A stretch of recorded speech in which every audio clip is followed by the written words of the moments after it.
আসসালামু আলাইকুম। প্রিয় দর্শক, ব্যারিস্টার রুমিন ফারহানা একটা গুরুত্বপূর্ণ কথা বলেছেন। তিনি বলেছেন যে এই দেশে আগামী 100 বছরেও আর কোনো গণ অভ্যুত্থান হবে না। ব্যারিস্টার রুমিন ফারহানা এই কথা বললেন কেন? এটা কিন্তু খুব জরুরি একটা প্রসঙ্গ।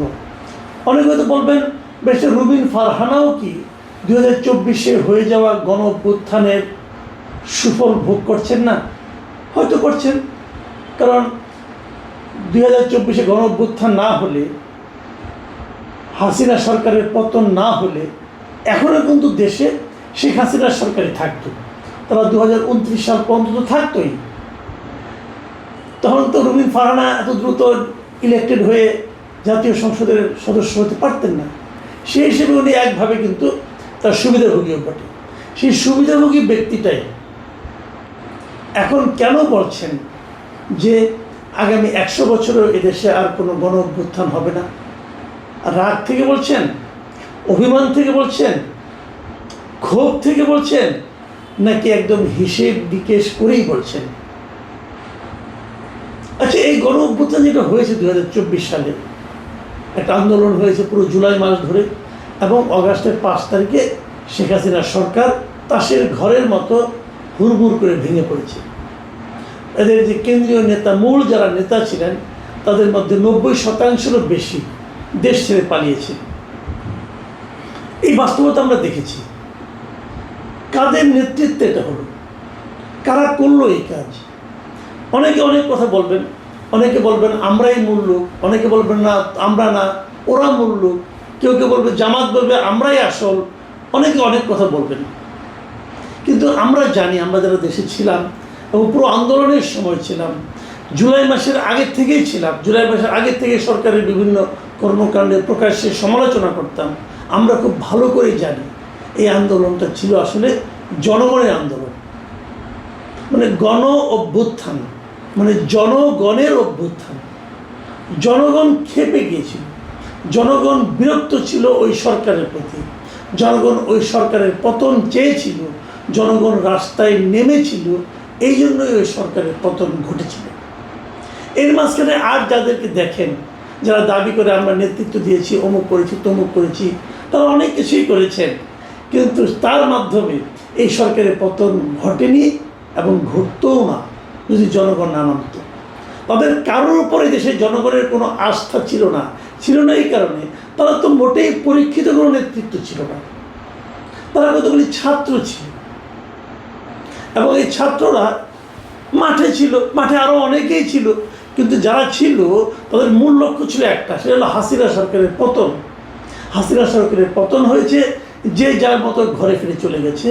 সুবিধাবাদীরা, সুবিধাভোগীরা যারা নাকি সুবিধা পেতে চেয়েছেন, তারা নেতৃত্ব নিয়ে কামড়াকামড়ি করেছেন, এবং হাসিনা সরকারের পতনের পর সাধারণ মানুষের মধ্যে যে একটা প্রত্যাশা ছিল, সেই প্রত্যাশাটাকে নির্মমভাবে হত্যা করেছেন। কারা হত্যা করেছেন? কে দায়ী ছিল এর জন্য? প্রধানত দায়ী কে ছিল? সে আলোচনায় আমি যাব, কিন্তু তার আগে আমি রুমিন ফারহানার কয়েকটা কথা বলে নিই। উনি কী বলেছেন দেখুন, ওনার কথাগুলি শুনলে আপনারা কিন্তু বুঝতে পারবেন। উনি মোটামুটি সবগুলি পয়েন্টে টাচ করে গেছেন বলে আমার কাছে মনে হয়েছে।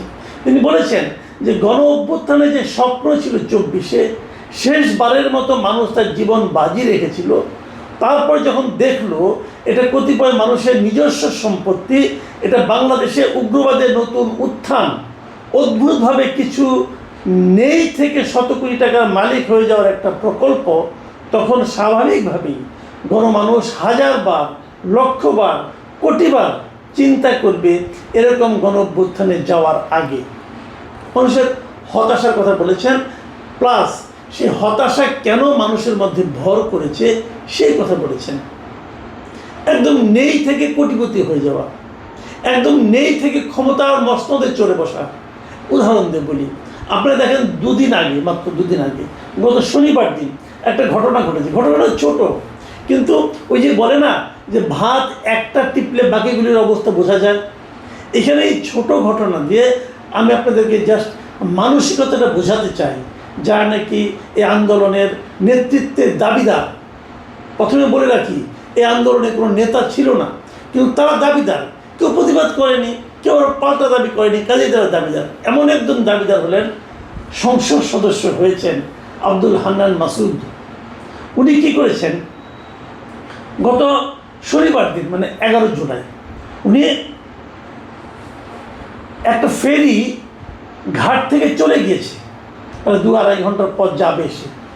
কিছু পথ গিয়েছে, যাওয়ার পর সেই ফেরিটা আবার ঘুরে আবার ঘাটে ব্যাক করেছে। প্রায় 20-22 মিনিট পরে আবার ঘুরে ব্যাক করেছে। ফেরি ভর্তি যানবাহন ছিল, লোকজন ছিল, মালামাল ছিল, সেখান থেকে ফেরিটাকে ব্যাক করতে হয়েছে। কেন? কারণ হাতিয়ার যিনি এমপি আব্দুল হান্নান মাসুদ, উনি ঘাটে এসেছেন। উনি ঘাটে আসার আগেই ফেরিটা ছেড়ে দিয়েছিল। যাওয়ার কারণে উনি এসে ফোন করেছেন, আমি এসেছি, তো ফেরি আবার ব্যাক করেছে। তার মানে ওই ফেরিতে যত লোক ছিল, যত গুরুত্বপূর্ণ বিষয় ছিল, কারো কারো তো বিরাট টাইমের সমস্যা থাকতে পারে, যা ছিল তাদের সকলের প্রয়োজন আব্দুল হান্নান মাসুদের কাছে পরাজিত হয়েছে। কিচ্ছু করার নাই, উনি এমপি সাহেব। এই ক্ষমতাটা যদি সেই জুলাইয়ের গণঅভ্যুত্থানটা না হতো, আব্দুল হান্নান মাসুদ দেখাতে পারতেন না। উনি কোন জাদু বলে হয়েছেন, উনি আবার একটা ব্যাখ্যা দিয়েছেন। উনি ব্যাখ্যা দিয়ে বলেছেন যে আমি সংসদ সদস্য, সরকারি কাজেই আমাকে হাতিয়া যাওয়া জরুরি ছিল, তাই আমাকে ফেরিতে যেতে হয়েছে। তাছাড়া ফেরি তো ঘাট থেকে খুব বেশি দূর যায়নি, ছাড়ার 1 মিনিটের মধ্যে আমি ঘাটে পৌঁছেছি। এই নিয়ে কুচক্রী মহল বিভ্রান্তি ছড়াচ্ছে। দেখুন, হান্নান মাসুদ বলতেছেন যে ওনার ওখানে যাওয়াটা খুব জরুরি কাজ ছিল। তো ভাই, জরুরি কাজ আপনি 10 মিনিট আগে আসলেন না কেন, 20 মিনিট আগে আসলেন না কেন? জরুরি কাজের প্রতি তো আপনারই কোনো নাই, গুরুত্ব নাই। যদি এটা জরুরি কাজ হয়, আপনি আরও আগে কেন এলেন না? আপনি আপনার মতো জমিদারি স্টাইলে এসেছেন, এসে জমিদারি স্টাইলে ফেরিকে ফিরিয়ে এনেছেন। আপনি বলছেন যে আপনি 1 মিনিট পরে এসেছেন। ভাই, ফেরি তো 1 মিনিটে ছাড়তে লাগে, 1 মিনিটের বেশি সময়। 1 মিনিট পরে আসলে কি মাঝপথ থেকে চলে আসে নাকি? শুনুন, ঘটনাটা কী হয়েছে। একাধিক প্রত্যক্ষদর্শী এবং ঘাট কর্তৃপক্ষ তারা কি বলেছেন সেটা আপনাদের আমি একটু পড়ে শোনাই। তারা বলেছেন, শনিবার বেলা 3:30টায় যাত্রী ও পণ্যবাহী যানবাহন নিয়ে চেয়ারম্যান ঘাট থেকে নলচিরা ঘাটের উদ্দেশ্যে রওনা দেয় ফেরি মহানন্দা। ফেরিটি ছাড়ার প্রায় 20 মিনিট পরে নোয়াখালী 6 আসনের সংসদ সদস্য আব্দুল হান্নান মাসুদ গাড়িতে করে চেয়ারম্যান ঘাটে আসেন। তিনি হাতিয়া যাওয়ার উদ্দেশ্যে ফেরিটি ঘাটে ফিরিয়ে আনার জন্য কর্তৃপক্ষকে নির্দেশ দেন। ততক্ষণে ফেরিটি ঘাট থেকে বেশ কিছু দূরে চলে যায়। সাধারণত চেয়ারম্যান ঘাট থেকে নলচিরা ঘাটে ফেরি পৌঁছতে 1.5 থেকে 2 ঘন্টার সময় লাগে। তাহলে এরা বলছে যে 20 মিনিট পরে সে আসছেন, আর হান্নান মাসুদ সাহেব বলছেন উনি 1 মিনিট পরে আসছেন। মানে মিথ্যা কথা বলার একটা মাত্রা থাকা দরকার। হান্নান মাসুদ সাহেব ওই মাত্রার মিথ্যাবাদী। এবং এই যে তার ক্ষমতাটা, এই ক্ষমতাটা উনি দেখাতে পারলেন কেন? কারণ 24শে জুলাই একটা গণ অভ্যুত্থান হয়েছে। সেই গণ অভ্যুত্থানের ওনারা হয়েছেন দাবিদার, যে ওনারাই এসব করেছেন, এবং সেই দাবির জোরে ওনারা এমপি হয়েছেন, হয়ে এখন জোর দেখাচ্ছেন। তো যে বৈষম্য বিরোধী আন্দোলনের মাধ্যমে ওনারা এমপি হয়েছেন, অথবা শেখ হাসিনার ক্ষমতা থেকে নামানো হয়েছে, সেই বৈষম্যকে উনি নিজে করলেন না? ফেরি ভর্তি যাত্রীর সঙ্গে উনি কি বৈষম্য করলেন না? করলেন। এই যে দৃশ্যটা, ধরেন এই ফেরির যে যাত্রীরা আছে তারা যা দেখলেন, দেখার পর এই হান্নান মাসুদ যদি আরেকবার আন্দোলনের ডাক দেয়, এই ফেরির লোকগুলি কি হান্নান মাসুদের সঙ্গে যাবেন? হয়তো আপনারা বলবেন এই জিনিসটা তাহলে উনি কেন বুঝলেন না? উনি তো বুঝবেন না, উনিও জানেন। এবার উনি যে প্রক্রিয়ায় এমপি হয়েছেন, আগামীতে আর পারবেন না। কাজে উনি 5 বছর মেয়াদটাকেই ওনার ভাগ্য, ওনার নিজের ভাগ্য, ওনার পুত্র কন্যার ভাগ্য, ওনার 3 পুরুষের ভাগ্য গড়ার জন্য এই 5 বছরকে উনি ব্যবহার করবেন। এই 5 বছরে আপনারা দেখবেন যে উনি কীভাবে ফুলে ফেপে কলা গাছ নাকি বট গাছ কি হয়ে যান, এটা আপনারা দেখতে পাবেন। কেবল উনি না, সকল এমপির ক্ষেত্রে দেখতে পারবেন। তাহলে যদিও রুমিন ফারহানা বলেন যে মানুষের যে আশাভঙ্গ হয়েছে, এই আশাভঙ্গ হওয়ার পর আরেকবার গণ অভ্যুত্থানে যাওয়ার জন্য, রাস্তায় নামার জন্য মানুষ হাজার বা লক্ষ কোটি বার চিন্তা করবে, এটা কিন্তু খুব একটা ভুল কথা নয়। দেখেন, গণ অভ্যুত্থান তো 2-3 নেতা দিয়ে হবে না, জনগণকে দিয়ে হতে হবে। জনগণকে যখন এরা ডাকবে, জনগণ নামবে এদের কথায়। বড় বড় কথা দেখেন বলে কিন্তু তারা এখনো, আবার ডাকবো, আবার সেটা করব, আবার সরকার নামিয়ে দেব। ভাই ডেকে দেখেন না যখন 10 জন লোক নামে কিনা। মানুষের পাবলিক পারসেপশন এখন কোথায় যে ঠেকেছে এটা কিন্তু আপনাদের বুঝতে হবে। এখন রুমিন ফারহানা আরেকটা কথা বলেছেন যে এই গণ অভ্যুত্থানের মাধ্যমে উত্থান হয়েছে কাদের। তিনি বলেছেন যে 24-এর গণ অভ্যুত্থানে হিজাব পরা ও হিজাব ছাড়া নারীরা যেভাবে অংশ নিয়েছিলেন, গণ অভ্যুত্থান পরবর্তী সময়ে সেই পরিবেশ কেন রক্ষা হলো না? 24-এর অভ্যুত্থানের ঠিক পরেই মুক্তিযুদ্ধের মুরাল ও ভাস্কর্যগুলো কারা ভাঙল? 71 আর 24-কে কেন মুখোমুখি করা হলো? এই সমস্ত প্রশ্নের উত্তর কে দিবে? এবং ওনার এই প্রত্যেকটা অবজারভেশন আমি মনে করি সঠিক। হয় নাই মৌলবাদের উত্থান, হয় নাই। আমরা 24-এর গণ অভ্যুত্থানে দেখেছি একদম সাধারণ নারীরা তারা আন্দোলনে একদম সম্মুখ সাইডে ছিলেন। এরা সবাইকে হিজাব পরিহিত ছিলেন, খুব কমই ছিলেন হিজাব পরিহিত। মানে তুলনামূলকভাবে আমি যত নারীকে দেখেছি তখন একদম সামনের সাইডে ছিলেন, তার মধ্যে বড় জোর 30% হিজাব পরিহিত ছিলেন। তো এখন কেন সেই হিজাব পরিহিত ছাড়া যারা আছেন তারা কি সেই স্বাধীনতা ভোগ করতে পারছেন? এখন ঢাকা ইউনিভার্সিটিতেও একজন নারী যখন হেঁটে যান, তার ওড়না কোথায় থাকা উচিত, কোথায় থাকা উচিত না, এটা নিয়ে বলার জন্য ওখানে কিছু মরাল পুলিশ থাকে। তারা আসে জ্ঞান দিতে, তারা আসে ধর্ম দিতে। এই যে মৌলবাদিতার উত্থান, সেই উত্থান কি এবার হয়নি? মুক্তিযুদ্ধের যে মুরালগুলি ছিল, যে বীর শ্রেষ্ঠদের বিভিন্ন রকম ভাস্কর্য ছিল, মুক্তিযুদ্ধের সঙ্গে যারা জড়িত ছিল তাদের যে ভাস্কর্য ছিল, সেগুলিকে যেভাবে গণহারে ভাঙা হয়েছে, এদিকে প্রমাণ হয় না যে মুক্তিযুদ্ধ বিরোধী শক্তিরই আসলে এই আন্দোলনের নামে বাই প্রোডাক্ট হিসাবে তারা কিন্তু এখানে এসে নিয়ে প্রাধান্য বিস্তারের চেষ্টা করেছে। এটা কিন্তু আমরা দেখেছি। এবং একটা ভয়াবহ উগ্রবাদের উত্থান হয়েছে বলে উনি যে দাবিটা করেছেন, এই দাবিটাকে কিন্তু আপনি উড়াই দিতে পারবেন না। এখন প্রশ্ন হতে পারে, দেখুন আরেকটা কথা, শুরু দিয়ে খুব জোরালোভাবে এসেছিল, এটা মুক্তিযুদ্ধ 2.0 এই ধরনের বলা হচ্ছিল দ্বিতীয় মুক্তিযুদ্ধ। এইগুলো কিন্তু অনেক কথাই তখন বলা হচ্ছিল।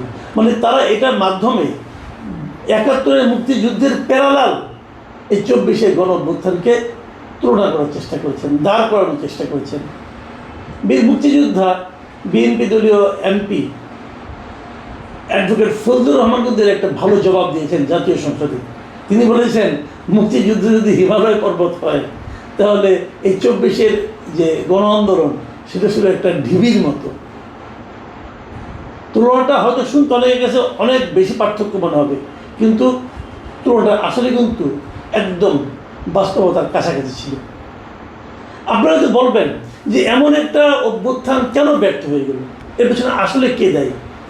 দায়ী অনেকগুলো বিষয়, কিন্তু প্রথমত এবং প্রধানত দায়ী ছিল ডক্টর মোহাম্মদ ইউনূস।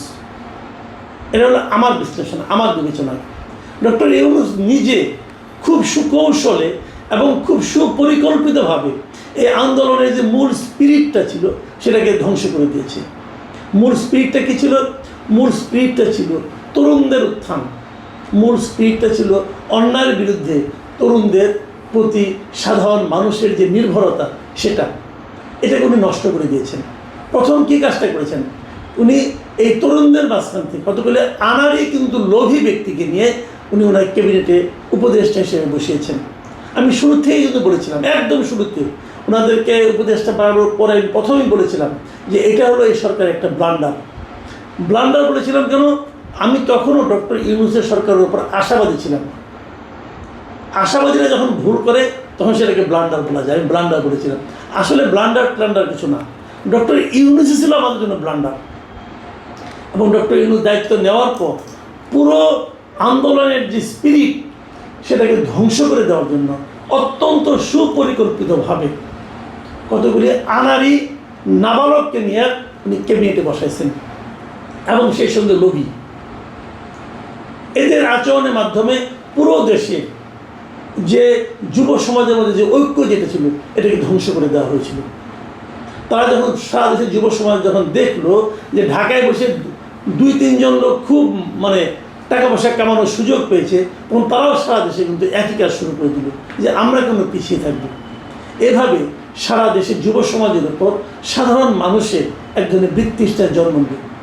এবং সেই কারণেই কিন্তু রুমিন ফারহানা যখন আজকে বলে যে আগামী 100 বছর হবে না, সেটাকে কিন্তু মানুষের কাছে গ্রহণযোগ্য বলে মনে হয়। আর ডক্টর ইউনূস, যিনি এই আন্দোলনে আগে পাশে কোথাও ছিলেন না, তিনি এসে নিজের কাজগুলি করে নিলেন। উচ্চ আদালতে ওনার বিরুদ্ধে 666 কোটি টাকা কর দেওয়ার কথা বলা হয়েছিল, রায় দেওয়া হয়েছিল, এটাকে ওনাকে জমা দিতে হবে। ওনার বিরুদ্ধে আরও অনেকগুলি মামলা ছিল, সবগুলি মামলা উনি নির্বাহী আদেশে তুলে নিলেন এবং ওনার প্রতিষ্ঠানকে 2029 সাল পর্যন্ত ট্যাক্স আপনার কর রেয়াত দিলেন এবং সেই সঙ্গে উনি আদম ব্যবসার লাইসেন্স নিলেন, ইউনিভার্সিটি নিলেন, এগুলো করলেন। পুরো আন্দোলনটাকে উনি ওনার ব্যক্তি স্বার্থে ব্যবহার করলেন। আর পুরো দেশ কত বছর যে পিছিয়ে গেলো আমি বলতে পারবো না। রুমিন ফারহানার হিসাবে 100 বছর হতেও পারে। প্রিয় দর্শক, এখন এ পর্যন্ত। আল্লাহ হাফেজ।